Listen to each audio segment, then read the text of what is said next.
So we have been graphing factored polynomials, and remember that this is going to be a recurring theme here, that whenever we have a product and we're trying to compare it to 0, all we need to figure out is how many negative numbers are we multiplying. Before we would be graphing this, notice that there are negative leading coefficients. Let's get rid of those. And in how we get rid of these negative leading coefficients, well, that has to do with how many minus signs do we have. So let's see, we have a -1, and then, even though it won't matter, but we don't know that yet, let's factor out this 2. So what we have is 2x plus 10 squared. Now 2x plus 10 is 2 times x plus 5, and the whole thing is squared. So we have 4 times x plus 5 squared. So 2x plus 10 squared is the same as 4 times x plus 5 squared. So yeah, we factor out a 2, but by the time it gets out of the squaring, it is a 4. Now what about negative x minus 3? That's going to be an interesting situation there. So negative x minus 3 to the 5th power. We factor out the negative 1, so that's negative 1 times x plus 3, and the whole product is getting raised to the 5th power. So that means that we have negative 1 to the 5th power times x plus 3 to the 5th power, and negative 1 to the 5th power is negative 1. But notice that if the exponent was even, this would be a plus 1. So it depends again even on or odd number of negative signs. So we have minus x plus 3 to the 5th power. Okay, there's nothing to do at x to the 4th, but next up we have negative x plus 2. So let's get rid of the negative leading coefficient in there. So negative x plus 2 is negative 1 times x minus 2. If you're not sure, remember the multiplication backward should work. And now we have negative 1 squared times x minus 2 squared. And negative 1 squared is just 1. So if we want to simplify negative x plus 2 squared, it's the same as x minus 2 squared. So basically we can multiply inside by negative 1, and that is because if you think about it, a number and its opposite will square to the same thing. A number and its opposite will cube to the opposites. So negative x plus 2 squared is the same as x minus 2 squared. We can think of it as no minus sign pops out of this factor, or that 2 of them pop out, but 2 negative signs in a product, they don't do much, right? And so I don't know if you can see that, but this is going to be an 8 times x plus 10 to the 3rd power, but let's just play it out. So we have 2x minus 20 cubed. We can factor 2x minus 20, that's twice x minus 10. And then the whole product is raised to the 3rd power, so we have 2 to the 3 times x minus 10 to the 3rd power, so that's 8 times x minus 10 cubed. Okay, just a quick exercise before we move on. Minus x plus 4 squared is x minus 4 squared. Minus x plus 4 to the 3rd power, on the other hand, is the opposite of x minus 4 cubed. See, there is a pattern here. If you want to factor out negative 1, then whether it's a negative 1 or a positive 1 will depend on the exponent. If it's even, nothing really comes out. If it's odd, there is a negative sign. Now what do we have? So let's get our first numbers. We have negative 4, negative 1, and 8. That's plus 32. And then the rest is x plus 5 squared, x plus 3 to the 5th power, x to the 4th, x minus 2 squared, x minus 10 cubed. So this is what we're gonna graph, and now it's in a much nicer form. We're gonna treat it as a product of a number, then x plus 5 squared, x plus 3 to the 5th power, x to the 4th, and so on. So we're gonna treat these little identical linear factors as one factor. So in that sense, we're gonna have 6 factors. Now, before we start, let's just look at what happens when you no longer have these linear factors on just the 1st power. What does x plus 5 squared look like? Well, x plus 5 itself, we know what that looks like, and this changes at negative 5. But imagine we take the y-coordinate and we square. A square is never negative. It can be 0 if we square 0. In all other cases, it's positive.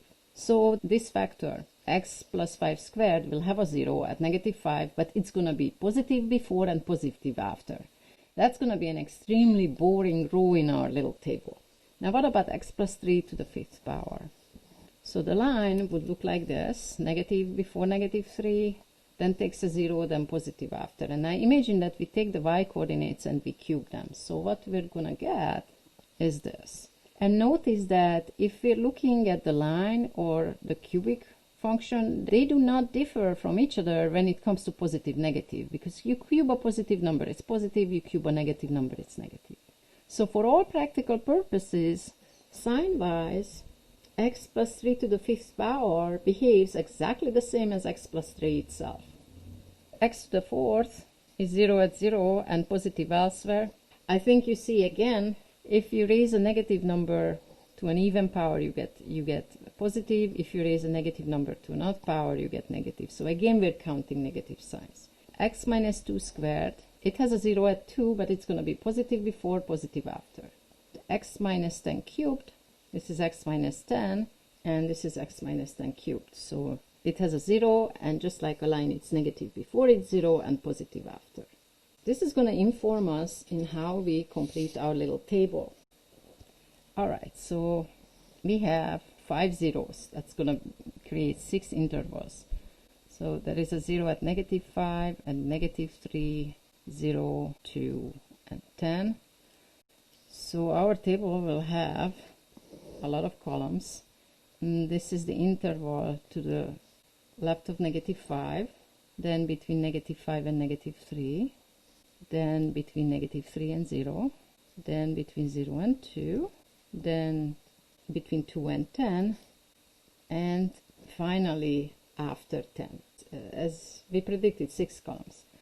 So the factors are going to be, well, 32 would be a very boring row, right? It would be positive everywhere. You can write it, but we can also omit it. So let's start with x plus 5 squared. X plus 5 squared is just a square, so it takes a 0, but it's positive before the 0 and positive after, right? It makes for a very boring row. The next factor is x plus 3 to the 5th power. It will take a 0 at negative 3, and just like a line, it's going to be negative before and positive after. Okay, so next up comes x to the 4th. Again, that's going to be a boring line. At 0, it takes a 0, and it's positive before, positive after. X minus 2 squared is also going to make for a boring line. There is a 0, however, it's positive before and positive after. And finally, x minus 10 to the 3rd power, that will have its 0 at 10, and just like a line, it's negative before and positive after. So now we are ready to harvest. The first column, we're multiplying 5 numbers, out of which 2 are negative, so the product is positive. Next up, we have the same situation in this column, so the product is positive again. Now we have one negative sign, so the product is negative. We have another column with just one negative sign, so the product is still negative, and the same thing in the next column. And finally, all the numbers we're multiplying are positive, so is the product. Now that's going to be interesting. It stopped being this boring plus minus plus minus. All right. Okay, so here are our zeros. Now the polynomial comes in big. We know that the end behavior of polynomials is big, and now we know it comes in big positive. And then it hits a 0, and then from one side of negative 5 to the other side of negative 5, there is no change in sign. So we remain in the positive. That is kind of cute, that if you look at the equation, then locally, x plus 5 squared actually locally will look like a parabola. Then we come back in and head into the next 0, which is at negative 3. If we look at from one side of negative 3 to the other, there is a change in sign from positive to negative, so we're going to go through. I've been graphing these things for my handouts in an industrial quantity, and I noticed that this 0 is not going to look like a straight line. Actually, it would look like negative x to the 5th power. If a number is close to negative 3, then x plus 3 is close to 0, and when you take a number that's close to 0 and raise it to the 5th power, you're actually shrinking it. So it creates sort of a pinching effect, that this part is going to be more flattened to the x-axis. You will never lose points if you just go through here like a line does. This is just interesting. So we turn around and head back to the 0 at 0, where now what happens from one side of 0 to the other side? We have negative before, negative after, so we can sort of bounce back. So now we turn around. What's going to happen at 2? From one side of 2 to the other, it looks like we're remaining in the negative. And finally, at 10, we have a change in sign from negative to positive, and it would look like a cubic function, just locally. And so that is our graph. Thank you for watching.